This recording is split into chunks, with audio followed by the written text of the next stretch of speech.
आज दो मित्र रॉय और सेड पिकनिक मनाने के लिए एक समुद्र तट पर आए और उन्होंने खूब आनंद लिया। यह तट प्राकृतिक सुंदरता से भरपूर है और मैं इस प्रकार की दृश्यावली बहुत पसंद करता हूं। रॉय, वहां उठती उन ऊंची समुद्री लहरों को देखो, कितनी आकर्षक लग रही हैं, है ना? हाँ, वे तो आश्चर्यजनक हैं। लेकिन क्या तुम्हें पता है कि ये समुद्री तरंगे किस परिघटना का अनुसरण करती हैं? नहीं, क्या तुम मुझे बता सकते हो? हाँ, क्यों नहीं। ये समुद्री लहरें दोलन करती हैं। ये अपनी गति आवर्ती रूप से दोहराती हैं। ठीक है, मैं समझ गया। मगर मैं इस बारे में कुछ और जानना चाहता हूं। क्या तुम मुझे बता सकते हो? हाँ, बिल्कुल, मैं बताता हूं। विद्यार्थियों, इस पाठ में हम दोलनों के बारे में सीखेंगे। उद्देश्य: इस पाठ के अंत में आप निम्न करने में सक्षम हो जाएंगे: दोलनों और शब्दावलियों को परिभाषित करना, सरल आवर्त गति को समझना, सरल आवर्त गति को एक समान वर्तुल गति के साथ विश्लेषित करना, सरल आवर्त गति में वेग और त्वरण की गणना करना, सरल आवर्त गति के लिए बल के नियम को परिभाषित करना, सरल आवर्त गति में ऊर्जा की गणना करना, कमानी दोलन को विश्लेषित करना, सरल लोलक के बारे में जानना, अवमंदित सरल आवर्त गति को समझना, प्रणोदित दोलनों तथा अनुनाद को समझना। आवर्ती और दोलन गतियां। आवर्ती गति: यह वह गति है जो समान समय अंतरालों के बाद स्वयं को दोहराती है। समय अंतराल आवर्ती गति का आवर्तकाल कहलाता है। कुछ उदाहरण निम्न हैं: सूर्य के परितः ग्रहों की गति, पृथ्वी का अपने ध्रुवीय अक्ष पर घूमना, किसी घड़ी की सुइयों की गति। दोलन गति: यदि कोई पिंड किसी मध्य स्थित के पीछे और आगे गति करता है तो कहा जाता है कि यह दोलन गति करता है। कुछ उदाहरण निम्न हैं: किसी दीवार घड़ी के लोलक की गति, किसी कमानी से लटके भार के दोलन, किसी यू आकृति की नली में द्रव्य की गति जब द्रव्य को एक ओर संपीड़ित किया जाता है और फिर इसे छोड़ा जाता है। आवर्तकाल आवृत्ति एवं विस्थापन। आवर्तकाल: वह न्यूनतम समय अंतराल जिसके बाद गति की पुनरावृत्ति होती है, इसका आवर्तकाल कहलाता है। आवर्तकाल को प्रतीक टी से अनुरूपित किया जाता है। इसका एसआई मात्रक सेकेंड होता है। आवृत्ति: एक सेकेंड में पूर्ण किए गए चक्रों की संख्या दोलन की आवृत्ति कहलाती है। टी का व्युत्क्रम प्रति इकाई समय में दोलनों की संख्या प्रदान करता है। इसे प्रतीक v से निरूपित किया जाता है। v और t के बीच निम्न संबंध होता है: v बराबर 1/t। v का मात्रक प्रति सेकंड है। यह हर्ट्ज कहलाता है। विस्थापन को किसी भी विचारणीय भौतिक गुण में समय के साथ परिवर्तन के रूप में परिभाषित किया जाता है। आइए एक उदाहरण देखें। माना कि कोई गुटका ऐसी कमानी से जुड़ा है जिसका दूसरा सिरा किसी दृढ़ दीवार से संबद्ध है। गुटका घर्षणहीन पृष्ठ पर चलता है। गुटके की गति को दीवार के विस्थापन x के रूप में वर्णित किया जा सकता है। सरल आवर्त गति। सरल आवर्त गति एक मध्य स्थित से एक सीधी रेखा में आगे और पीछे होने वाली आवर्ती गति होती है, जिसमें त्वरण विस्थापन के समानुपाती होता है तथा यह सदैव माध्य स्थिति की ओर निर्देशित होती है। एक कण पर विचार करें जो सीमाओं +a और -a के बीच एक x अक्ष के मूल पर आगे और पीछे दोलन करता है। यह सरल आवर्त गति है। यदि मूल से कण का विस्थापन x समय के साथ निम्नानुसार परिवर्तित होता है: xt बराबर a cos omega t plus phi, जहां a बराबर आयाम, ओमेगा बराबर कोणीय आवृत्ति, phi बराबर कला नियतांक। SHM में विस्थापन समय का एक ज्यावक्रिय फलन होता है: सरल आवर्त गति तथा एक समान वर्तुल गति। सरल आवर्त गति एक समान वर्तुल गति का उस वृत्त के व्यास पर प्रक्षेप होती है जिसमें यह वर्तुल्य गति हो रही है। आइए बेहतर विश्लेषण के लिए एक उदाहरण देखें। एक गेंद को किसी डोरी के सिरे से बांधकर क्षैतिज तल में उसे किसी निश्चित बिंदु से परितः अचर कोणीय चाल से गति कराएं। तब गेंद क्षैतिज तल में एक समान वर्तुल गति करेगी। अपनी आंख को गति के तल में केंद्रित करके तिरछी ओर से या सामने से गेंद का अवलोकन करें। गेंद एक क्षैतिज रेखा के अनुदिश इधर उधर गति करती प्रतीत होगी, जिसमें घूर्णन का बिंदु मध्य बिंदु होगा। इसके विकल्प रूप में आप वृत्त के तल के लंबवत गेंद की परछाई को किसी दीवार पर भी देख सकते हैं।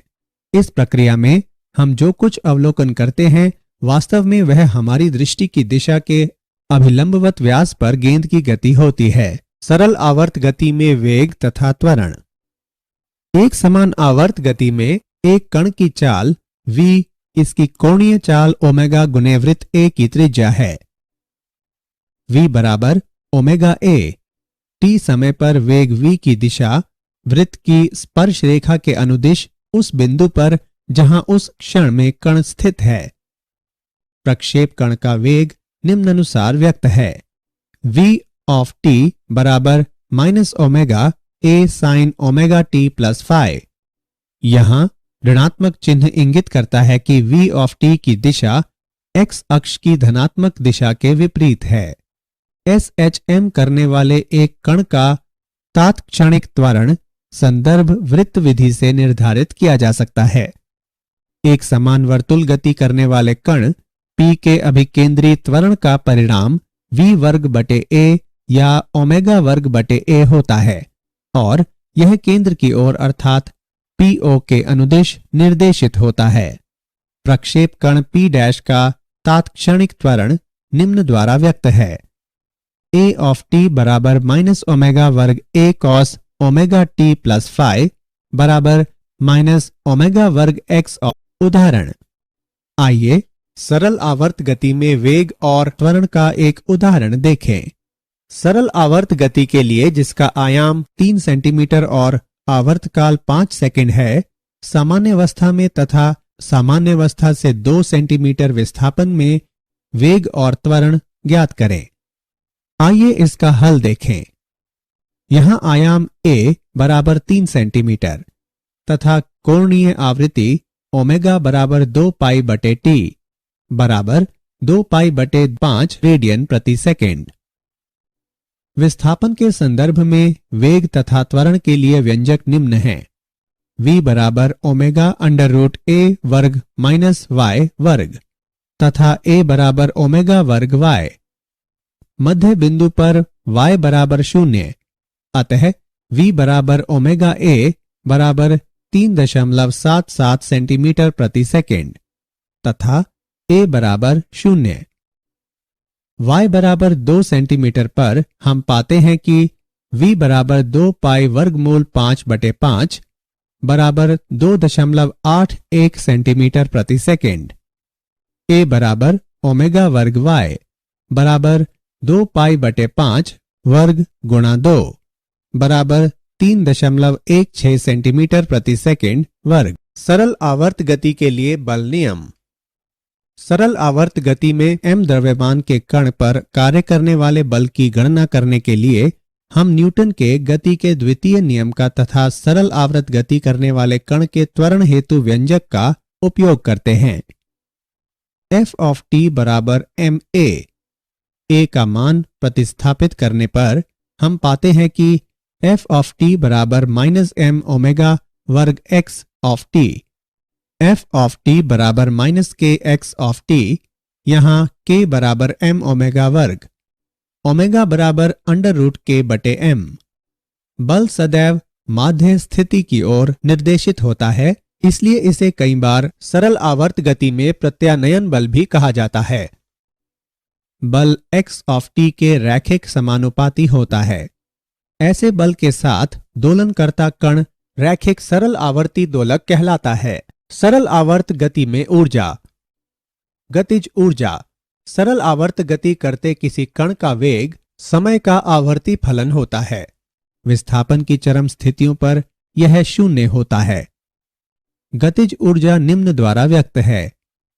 K बराबर 1/2 mv वर्ग बराबर 1/2 m ओमेगा वर्ग a वर्ग साइन वर्ग ओमेगा t प्लस फाई बराबर 1/2 Ka वर्ग साइन वर्ग गुणा ओमेगा t प्लस फाई। यह समय का आवर्ती फलन भी है जो विस्थापन अधिकतम होने पर शून्य तथा कण के माध्य स्थिति में होने पर अधिकतम होता है। स्थितिज ऊर्जा कमानी बल F बराबर -kx एक संरक्षी बल है जिससे स्थितिज ऊर्जा संयुक्त होती है। U बराबर 1/2 kx वर्ग।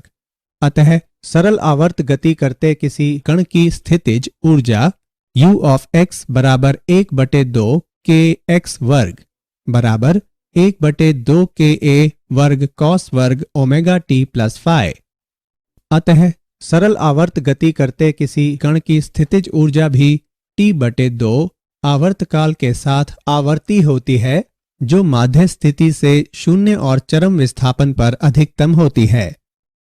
कुल ऊर्जा निकाय की कुल ऊर्जा E बराबर U प्लस K बराबर 1/2 Ka वर्ग साइन वर्ग omega t plus phi plus 1/2 Ka वर्ग कॉस वर्ग ओमेगा t प्लस फाई बराबर 1/2 Ka वर्ग। अतः सरल आवर्ती दोलक की कुल यांत्रिक ऊर्जा समय से स्वतंत्र होती है। कमानी के दोलन M संहिति का एक गुटका जो रैखिक सरल आवर्ती दोलक है एक कमानी से जुड़ा है। गुटका घर्षण रहित पृष्ठ पर गति करता है। गुटके को खींचकर या धक्का देकर छोड़ दिया जाने पर यह सरल आवर्त गति करता है। हुक के नियम के अनुसार निकाय को विरूपित किए जाने पर उस पर प्रत्यानयन बल लगता है। इस बल का परिणाम विरूपण अथवा विस्थापन के अनुक्रमानुपाती होता है और यह विपरीत दिशा में कार्य करता है। किसी समय t पर यदि गुटके का किसी माध्य स्थिति से विस्थापन x है तो गुटके का कार्य करने वाला प्रत्यानयन बल Fx बराबर -kx। यहाँ k कमानी स्थिरांक है। किसी कठोर कमानी के लिए k का मान अधिक तथा किसी मुलायम कमानी के लिए k का मान कम होता है। निकाय के लिए कोणीय आवृत्ति निम्न द्वारा व्यक्त है। ओमेगा बराबर √k/m तथा दोलक का आवर्तकाल निम्न द्वारा दिया गया है। T बराबर 2 वर्गमूल m/k। सरल लोलक m द्रव्यमान के एक छोटे गोलक को L लंबाई की एक न खिंचने वाली डोरी से बांधकर एक सरल लोलक बनाया जा सकता है। डोरी का दूसरा सिरा छत में एक टेप से जोड़ दिया जाता है। गोलक पृष्ठ के तल में इधर उधर धुराग्र बिंदु से गुजरने वाली ऊर्ध्वाधर रेखा के बाएं और दाएं दोलन करता है। यह आवर्ती गति माध्य स्थिति से छोटे विस्थापनों के लिए सरल आवर्त गति है।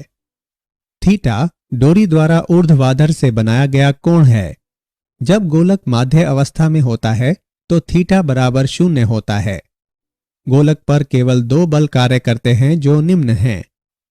डोरी में तनाव T, गुरुत्व के कारण ऊर्ध्व बल mg को डोरी के अनुदिश mg cos थीटा तथा इसके अभिलंबवत mg sin थीटा घटकों में वियोजित किया जा सकता है।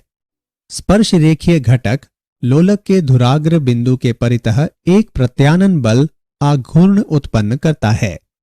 यह बल आघूर्ण सदैव गोलक के विस्थापन के विपरीत कार्य करता है ताकि वह गोलक को उसकी केंद्रीय अवस्थिति की ओर वापस ला सके। थीटा बराबर -L mg sin थीटा। निकाय के लिए कोणीय आवृत्ति निम्न प्रकार व्यक्त है। ओमेगा बराबर √mgl/I तथा आवर्तकाल निम्न प्रकार व्यक्त है। T बराबर √I/mgl। चूंकि सरल लोलक की डोरी द्रव्यमानहीन है इसलिए घूर्णी जड़त्व ml वर्ग होगा। अब सरल लोलक का आवर्तकाल निम्न होगा। T बराबर वर्गमूल L/g। अवमंदित सरल आवर्त गति। कई बार वायु में गति करते किसी सरल लोलक की गति धीरे धीरे मंद होती जाती है। ऐसा इसलिए होता है क्योंकि वायु का घर्षण बल तथा टेक पर घर्षण बल लोलक की गति का विरोध करते हैं तथा इसकी ऊर्जा का धीरे धीरे क्षय करते हैं। ये अवमंदित दोलन कहलाते हैं। अवमंदित दोलनों में निकाय की ऊर्जा का नियंत्रण क्षय होता है, लेकिन छोटे अवमंदनों के लिए दोलन लगभग आवर्ती रहते हैं। क्षयकारी बल व्यापक रूप में घर्षण बल ही होते हैं। अवमंदन बल परिवेशी माध्यम की प्रकृति पर निर्भर करते हैं। यदि गुटके को एक द्रव्य में डुबोया जाए तो अवमंदन का परिणाम काफी अधिक होगा और ऊर्जा का क्षय अधिक तीव्रता से होगा। अवमंदन बल सामान्यतः गोलक के वेग के अनुक्रमानुपाती होता है तथा यह वेग की दिशा के विपरीत कार्य करता है। यदि अवमंदन बल को Fd से व्यक्त करें तो हम पाते हैं कि Fd बराबर -bv प्रणोदित दोलन। जब किसी सरल लोलक को छोड़ा जाता है तो यह अपनी स्वाभाविक आवृत्ति ओमेगा के साथ दोलन करता है और ये दोलन मुक्त दोलन कहलाता है। सभी मुक्त दोलन सदैव उपस्थित रहने वाले अवमंदन बलों के कारण समय के साथ समाप्त हो जाते हैं।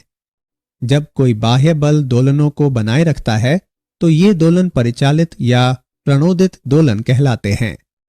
बाह्य बल स्वयं आवर्ती होता है जिसकी आवृत्ति ओमेगा डी परिचालित आवृत्ति कहलाती है। निकाय अपनी प्रवृत्ति आवृत्ति ओमेगा के साथ दोलन नहीं करता बल्कि बाह्य बल की आवृत्ति ओमेगा डी के साथ दोलन करता है।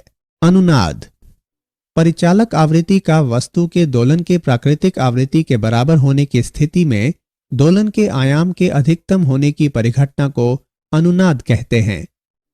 आइए इसे एक उदाहरण से समझें। विभिन्न लंबाइयों के 5 सरल लोलक एक ही डोरी से लटकाए गए हैं। लोलकों 1 और 4 की लंबाइयां बराबर हैं तथा अन्य की लंबाइयां भिन्न हैं।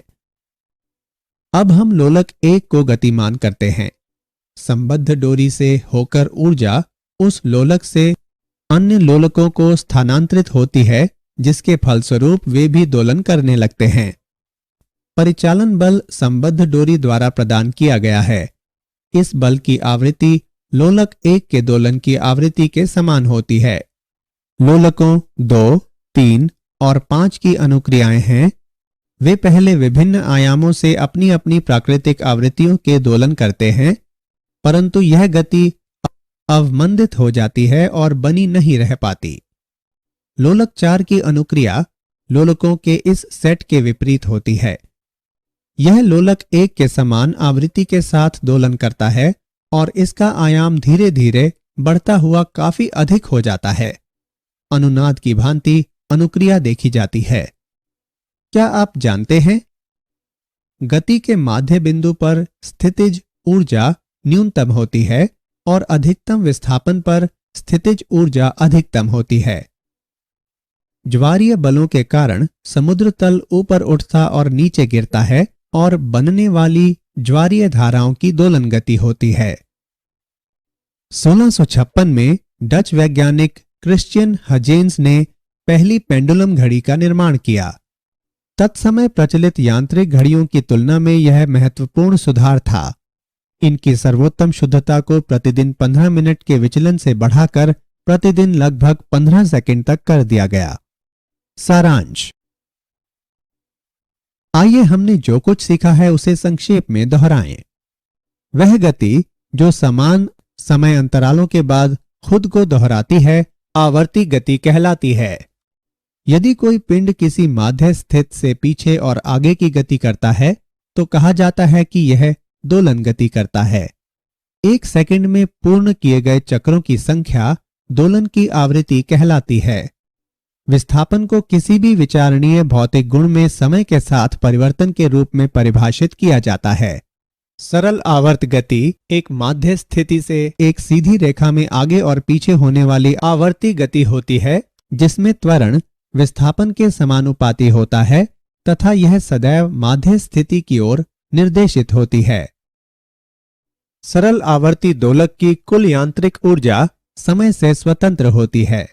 जब किसी सरल लोलक को छोड़ा जाता है तो यह अपनी स्वाभाविक आवृत्ति ओमेगा के साथ दोलन करता है और ये दोलन मुक्त दोलन कहलाता है। परिचालक आवृत्ति का वस्तु के दोलन के प्राकृतिक आवृत्ति के बराबर होने की स्थिति में दोलन के आयाम के अधिकतम होने की परिघटना को अनुनाद